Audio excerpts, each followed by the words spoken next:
সকলকেই জাগিয়ে দিতেন যাতে তারাও জাহান্নাম থেকে বাঁচতে পারে। পরিবার পরিজনকে জাহান্নাম থেকে বাঁচানো পরিবার প্রধানের দায়িত্ব।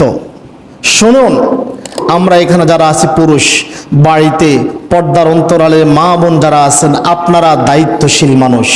দেখেন, এই যে আল্লাহ তাআলা বলতেছেন পরিবারের প্রধান ইচ্ছা করলে তার পরিবারকে জাহান্নামের আগুন থেকে বাঁচাতে পারে, এটা পরিবার প্রধানের দায়িত্ব।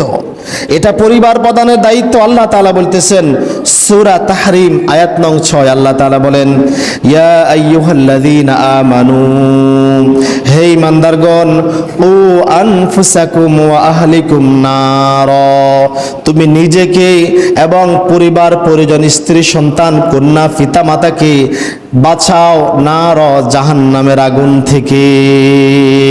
আল্লাহ বলতেছেন, এ মুমিন বান্দারা, দেখেন খুবই জরুরি কথা। আল্লাহ এখানে ইয়া আইয়ুহান নাস বলে নাই, সকল মানুষকে বলে নাই, ঈমানদারদেরকে স্পেশালি বলতেছেন। কারণ অমুসলিম পরিবার প্রধান দায়িত্বশীল নয়। আল্লাহ তাআলা বলতেছেন, ও দুনিয়ার মানুষ, হে ঈমানদারগণ, শোনো, ও আনফুসাকুম ওয়া আহলিকুম নার, তুমি নিজে বাঁচো, তোমার পরিবার পরিজন, স্ত্রী কন্যা সন্তান পিতামাতা, তোমার ভাই বোন সকলকেই জাহান্নামের আগুন থেকে বাঁচাও। শোনো দুনিয়ার মানুষ, ওয়াকুদুহান নাস ওয়াল হিজারা, যেই জাহান্নামের লাকড়ি হবে, জ্বালানি হবে মানুষ এবং পাথর, আলাইহা মালাইকাতুন, এতে থাকবে এমন ফেরেশতারা, গিলাজুন শিদাদুন, এমন কঠিন, এত নরপিচাস, এত জঘন্য ফেরেশতারা, এত প্রাসান হৃদয়ের ফেরেশতারা থাকবে, লা ইয়াসুনাল্লাহ, তারা কখনোই আল্লাহর আদেশ অমান্য করবে না, মা আমারাহুম ওয়া ইয়াফআলুনা মা ইয়ামারুন, আল্লাহ তাদেরকে যা আদেশ দিবেন তারা তাই করবেন। শোনো মুমিনরা, সেই জাহান্নামে এমন ভয়াবহ ফেরেশতা, এমন বিভৎস, এমন হিংস্র, এমন প্রাসান হৃদয়ের ফেরেশতা থাকবে, যেই ফেরেশতার কাজ যেটা থাকবে তার ভিতরে কোনো দয়া মায়া থাকবে না। যেমন পৃথিবীতে একটা রোবট তৈরি করা হলো, রোবটকে বলা হলো তোমার কাজ হচ্ছে শুধু কর্তন করা, সে কাটতেই থাকবে।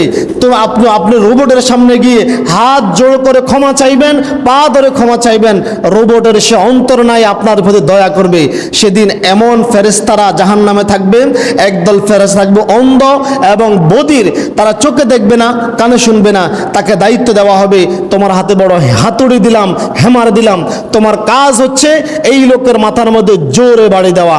আপনি যত চিল্লালে করেন, ভাই মাফ করেন, আমাকে দয়া করেন, এই ফেরেশতা কানেও শোনে না, চোখেও দেখে না, আপনি কি বলতেছেন তার বোঝার প্রয়োজন হয় না। পরিবার প্রধান তার পরিবার পরিজনের লোকদেরকে জাহান্নামের আগুন থেকে বাঁচাতে পারে। আল্লাহ নবী, এই আল্লাহ তাআলা এই কথা বলতেছেন।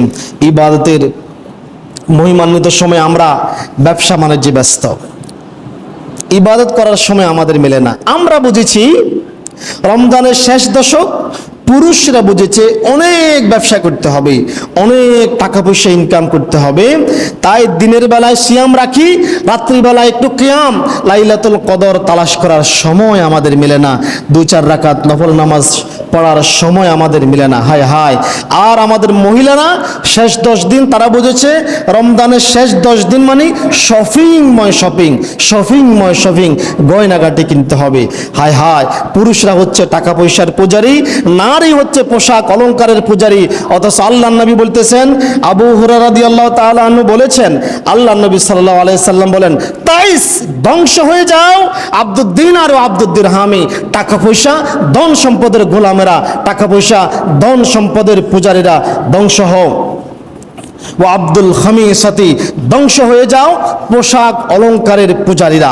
তোমরা যারা আমাদের পুরুষরা টাকা পয়সা ধন সম্পদের গোলাম, আমাদের নারীরা পোশাকের গোলাম।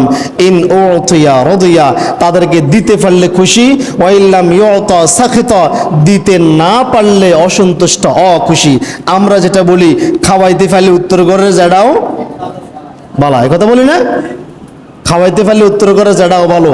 ঠিক পৃথিবীর কোন মানুষকে, আপনার পিতাকে, মাকে, কোনোদিন আপনার স্ত্রীকে, সন্তানকে আল্লাহর কসম কোনোদিন সন্তুষ্ট করতে পারবেন না। কারণ তাদেরকে দিতে পারলে খুশি, যতদিন দিবেন অতদিন খুশি, যবে দেওয়া বন্ধ করে দিবেন এরপর থেকে আপনার সাথে আর সম্পর্ক রাখবে না, আপনার প্রতি অসন্তুষ্ট হয়ে যাবে। সুতরাং নিজে বাঁচুন, নিজের আহাল পরিবার, স্ত্রী, সন্তান, কন্যা যারা আছে সকলকে বাঁচান। এটা আপনাদের দায়িত্ব, এটা পরিবার প্রধানের দায়িত্ব। তার পরিবার পরিজনের সকলকে জাহান্নামের আগুন থেকে বাঁচান।